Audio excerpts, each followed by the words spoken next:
খুদ ভাত রান্না করার জন্য নিয়ে নিলাম খুদ, আলু, ডাল, পেঁয়াজ কুচি এবং মশলা বাটা নিয়েছিলাম। পেঁয়াজ কুচির মধ্যে আমি তেজপাতা আর দারুচিনি দিলাম। তেল দিয়ে আমি পেঁয়াজটা ভেজে সাথে আমি আলুটা ভেজে নেব। এরপরে আমি আদা, রসুন আর জিরা বাটা অল্প করে এটা আমি দিয়ে দেব। তারপরে পরিমাণ মতো আমি লবণ দিয়ে দেব।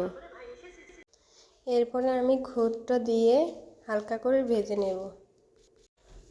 তারপরে পরিমাণ মতো আমি পানি দিয়ে দেব। যেমন আমি এখানে 4 কাপ নিয়েছিলাম খুদ, সাথে আমি 10 কাপ পানি দিয়েছি। যেহেতু এটা ভাতের চালের খুদ, তার জন্য এটাকে বেশি পানি দিতে হবে। অনেক চালের ক্ষেত্রে 12 কাপও লাগতে পারে।